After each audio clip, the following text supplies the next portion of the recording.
Welcome to Clutch, episode 21. As always, we'll dive into the world of fighting. We'll break down rumors, announcements, hot leads, and cold facts. We'll cover everything from shocking results to locker room whispers in boxing, MMA, and more. Let's get started.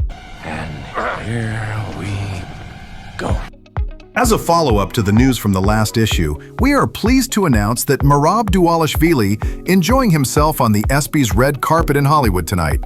Jon Jones presented Dvalishvili with the 2025 Fighter of the Year award. Hollywood, California, thank you ESPN for this award and this nomination. I appreciate you, and thank you also UFC for giving me best job in the world, and I'm just grateful. And yeah, we are in the red carpet. Before entering the ceremony room, Jon Jones explains why he decided to come out of retirement. I was retired. I felt like I was at a place where I've done it all in the MMA space, and felt like there wasn't too many more challenges for me, and I just wanted to do something more than championships and money. And Donald Trump mentioned that he wanted to have a fight at the White House Garden, you know, and that just seems like such a huge opportunity. I'm a very proud American. I have a lot of close friends that are in the military, and this is my act of I can't call it service, but just to be able to entertain the country and the world at this level at the White House, it just means the world to me. So I'm back. I don't remember asking you a goddamn thing. On the way to awards night, Jones is down to fight Tom Aspinall at the UFC White House event if he's still the champion next year. So they've announced this White House UFC fight. Can we expect to see you on the card? I can't promise anyone anything, but I have a very strong feeling that I'll be on that card. It's going to be historic. But who would you take on? Who would be your dream opponent? I would want to take on whoever's holding the belt at the end of the year. Any possible names you think? Well, no, I mean, as of right now, the champion is Tom Aspinall.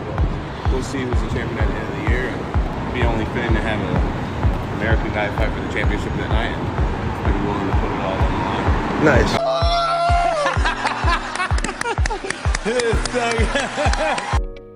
Dana White confirms Jon Jones' retirement was short-lived. And talking about Jon Jones, he tweeted that he's back in the testing pool. Is that true? Is he back? It's like a snip, snap, snip, snap? I think so, yeah. He's back. He did call and said, hey, I want to get back in the pool. And then it was public. I'm assuming he's back in the pool. I haven't checked. Does he call you and tell you that? Or it's just he calls someone at the UFC? Yeah, he texted me and Hunter. You know something? You're right. Daniel Cormier believes Tom Aspinall needs Jon Jones.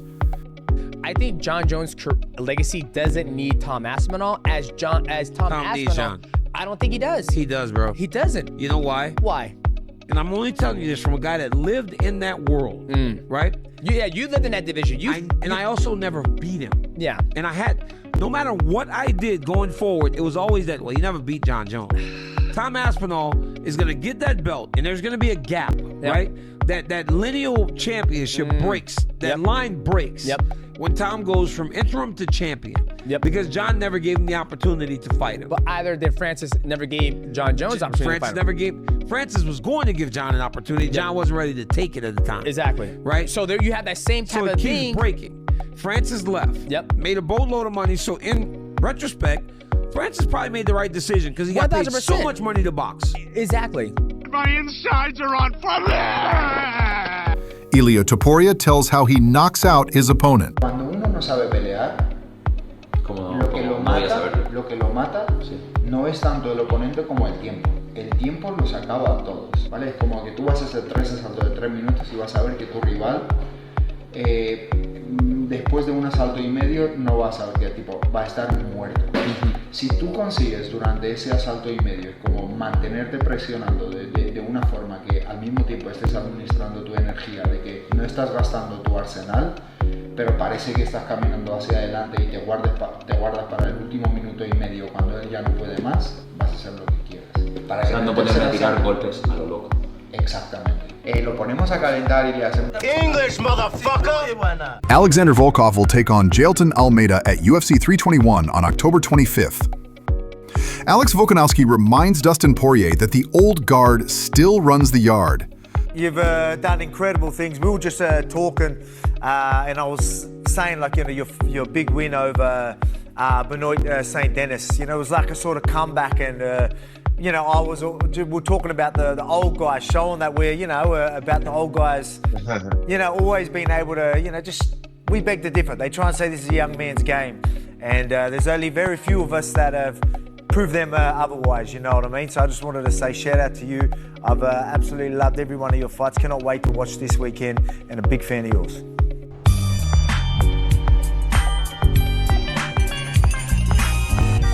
Face-to-face in the French Quarter. Dustin Poirier is in phenomenal shape ahead of his #UFC 318 retirement fight against Max Holloway. Dustin confirms Lil Wayne will walk out with him. Any shot that Lil Wayne's walking you out too? Wayne is walking me out, 100%. Heard earlier. You're a lucky man. Max Holloway is the record holder for the most money won in UFC bonuses in one night, after a combined bonus of $600,000 for FOTN and POTN at UFC 300. Max will want a $800,000 bonus at UFC 400 soon. This flawless Max nerf never gets old.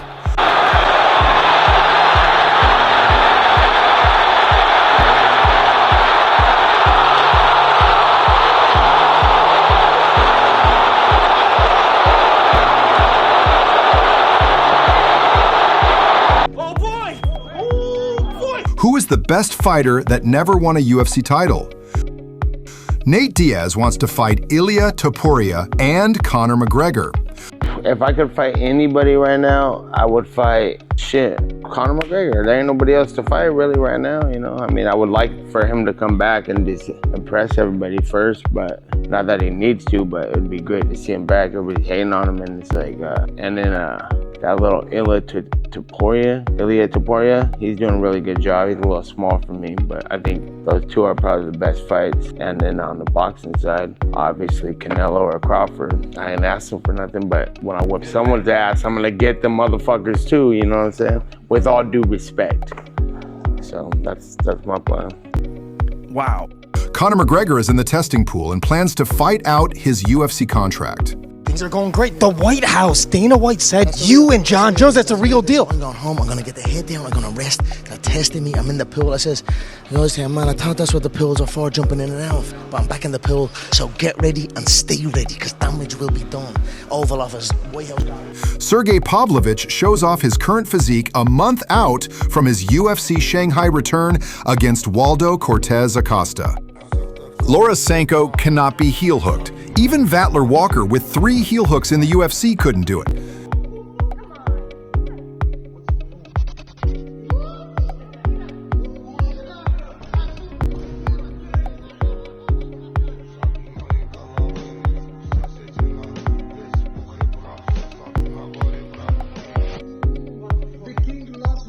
Wow! Dana White offers a brief hint on where the promotion may be headed. Dricus du Plessis continues to troll Khamzat Chimaev ahead of their fight.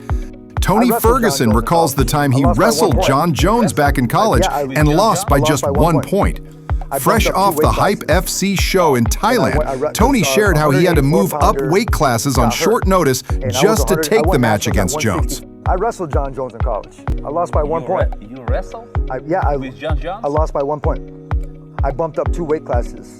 Wow. And I because our 184 pounder got hurt, and I won nationals at 165.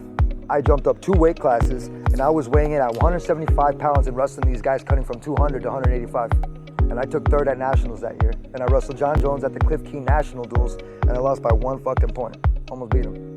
Wow, great. So every time we talk to each other, we always mess around. He grabbed my glasses one time. He says, "You won't get these back." I said, "You want to wrestle?" And he said, "No, here you go." Alex Pereira is currently weighing in at 243 pounds. Is Poatan making the move to heavyweight? Vai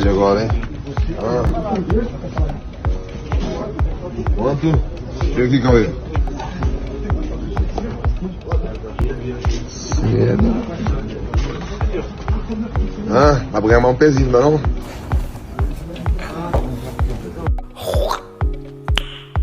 Nice. 18-0 PFL champion Timur Khizriev was shot 5 times in Dagestan.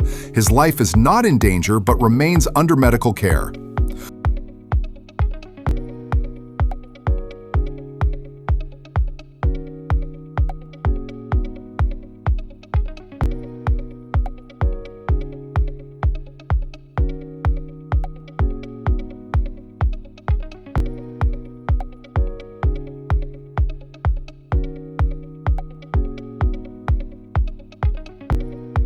Arman Tsarukyan calls himself and Islam Makhachev major problems for Ilia Topuria.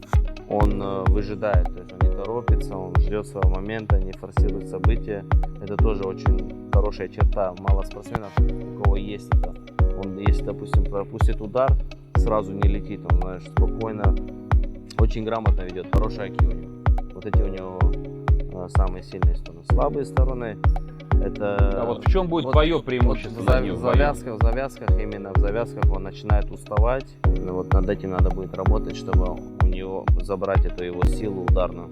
Как тебе грэпплинг, Топурия? У него не было борцов хороших. У него был один парень, Брис Митчелл. Только он, кто его перевел и держал, ну он тоже не уровневый боец. И я не могу судить его борьбу. Но я знаю, что Ислам, такие борцы могут его перевести и держать легко. I don't know if you know this, but I don't speak Russian!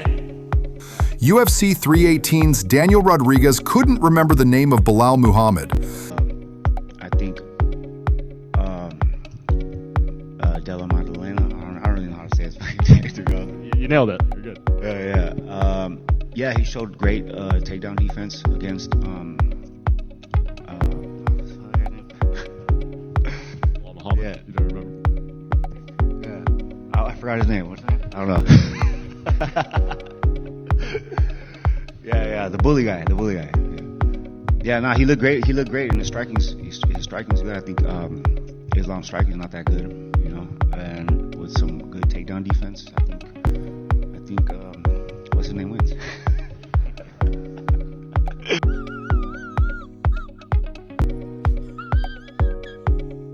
Dr. Islam is in the house, and even the horse knows he's in good hands. Давай.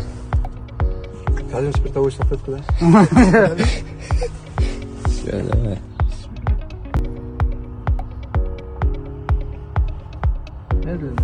Да. Да можешь так чуть-чуть побыстрее, можешь, да. Это не антибиотик. Не болей. С тебя хороший ветврач будет, знаешь.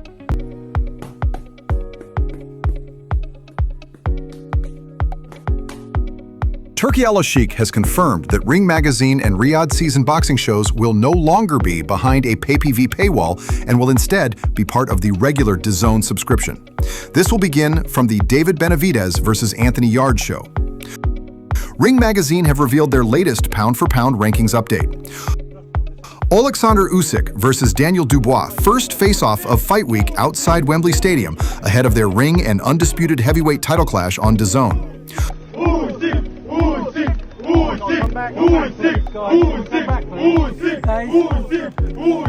Oleksandr Usyk's training partner, Daniel Lapin, used today's open workout to lead a class for a group of children.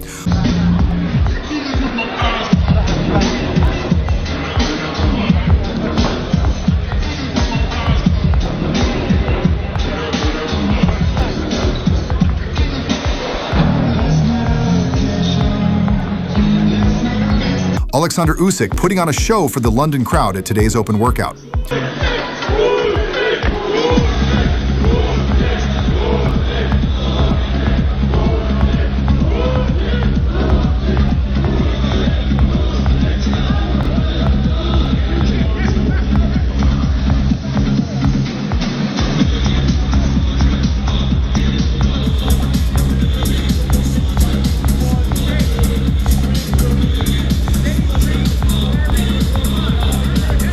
Manny Pacquiao getting ready for Mario Barrios.